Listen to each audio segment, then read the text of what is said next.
What's going on, guys? You're here at Draw It Spud. I'm Spud Reed. In this video, hopefully I can show you how to shade for your artwork in about 8 minutes or so.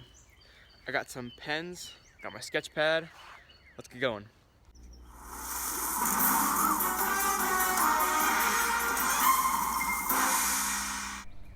Okay, so first I want to preface by saying I think shading is one of the most important parts of an art piece. It helps create balance, definition.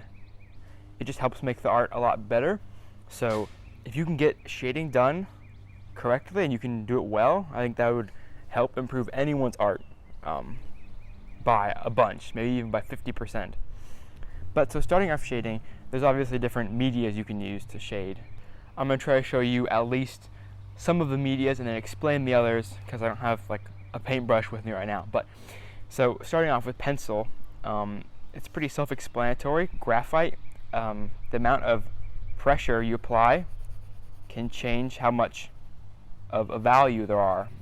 If you were to shade, let's say, this circle, this 2D circle, and you want to make it 3D, you would focus where the light source is.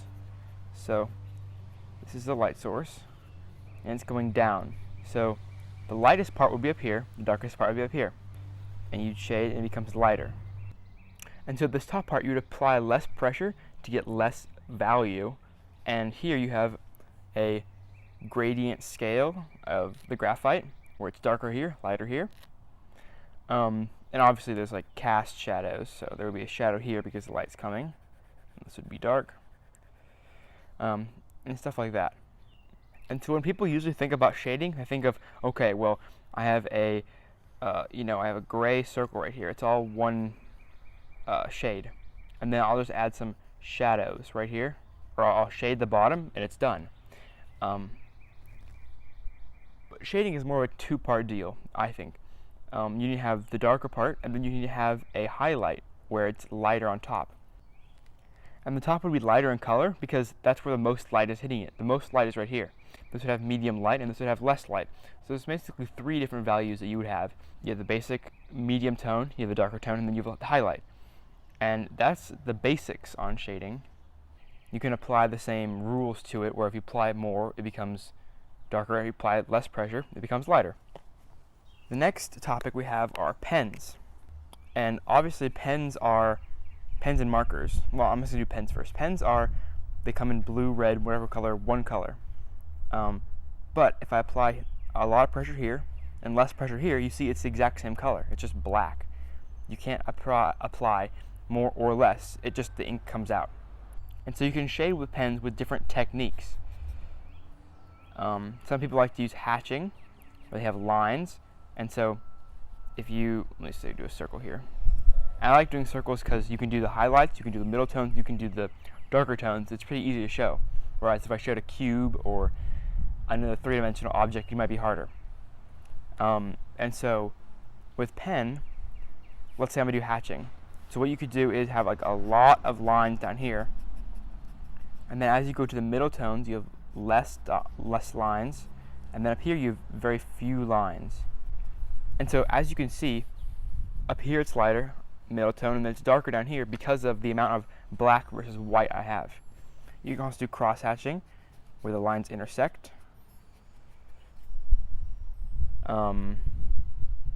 My favorite one is stippling. So you use varying amount of dots to create shadow. So here it'd be darker, and here it'd be lighter. And you make the dots more dispersed when it's lighter, so the highlights, middle tones, and then darker tones.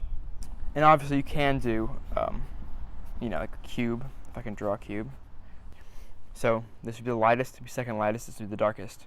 And that's basically shading with pens.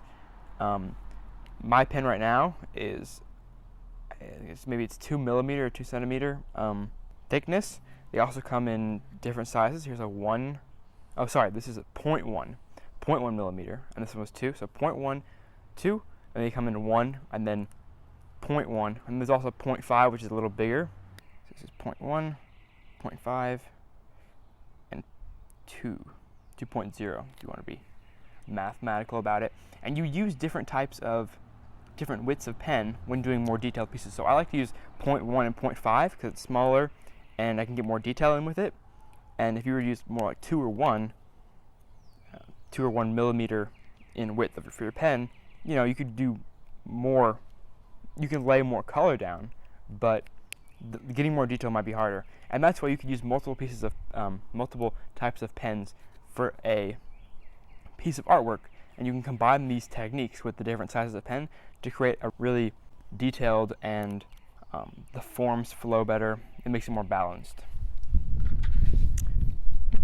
It's windy outside today. So we got pens and pencils. We also have markers, and markers are just pens basically with color. And so I have a water-based pen here, and I have alcohol-based pens, and these are basically the two types of pens, I would say. And they act a little bit differently. Water-based, it's kind of like comparing watercolor to acrylic paint. So I'm just going to explain paint and the different types of paint right now. So paints act similar to markers. So basically, for different types of paints, like markers, there's paints with water, or markers with water, water-based, and then there's like acid markers or acrylic. And so acrylic is more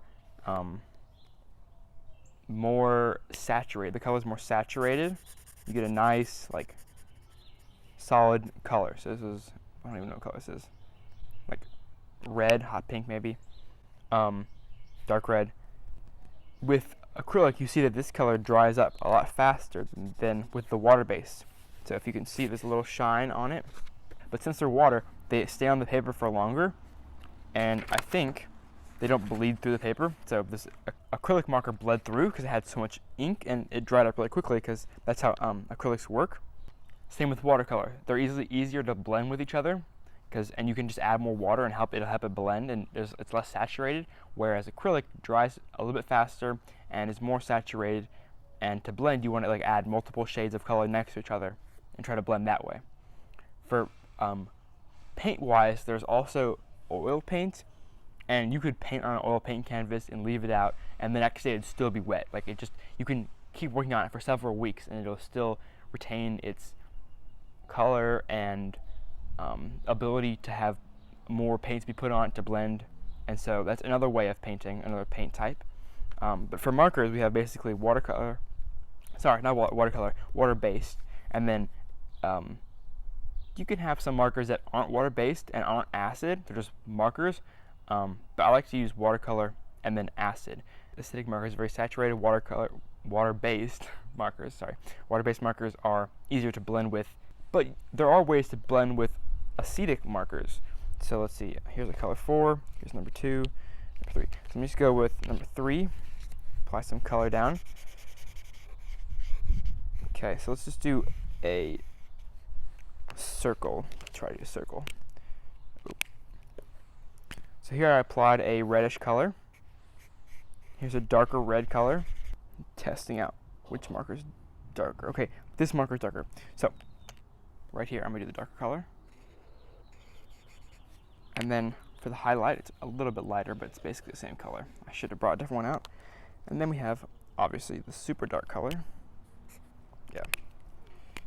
Here. Okay, I finally drew my circle. So basically, I have 3 colors. I have this maroon color, a red color, and a little bit pink color. Pink is a highlight, red is a mid-tone, purple is a dark tone. Where they meet, I want to add more of the lighter color to make them blend. That's how basically you shade with these acetic markers. Also, like pens, markers come in different sizes and shapes. So these are just like a flat tip for big swaths of color. They also are double-sided, this brand. And so they have a smaller, more fine tip.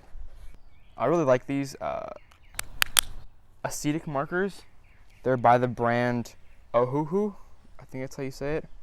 My art teacher showed them to me, and they're pretty nice for just laying down nice saturated color. If I want there to be any takeaway from this video that you learned, I want you to learn that when shading, don't just like mindlessly add darker colors some places to make there be definition. What you need to do is figure out where your light source is, and then directly where that is, that should be your highlight. And then you can have a mid-tone and then your darker tone. And then you can use these tips to blend the different colors together to make it more seamless. And then, I didn't talk about this as much, but there's always a shadow underneath, or usually, for most cases, a shadow underneath, directly from the opposite side of the light source. So, if the light source comes in like this, then the shadow, the cast shadow, will be right there. And you can also have multiple light sources. So, say if one coming this way, one coming this way, you would have your light source, you would have your highlight be here, mid-tone here, and then darker tone would be there. And then cast shadow would probably be, you could do a light one here and a light one here, or you can just do like a dark one, like right in the back. I kind of also forgot to talk about stuff like chalk and pastel, or oil pastel, different types of pastel. For pastel, it's basically the same rule. You apply, like say you want to mix purple and red. Purple would be your darkest color, red would be the mid-tone.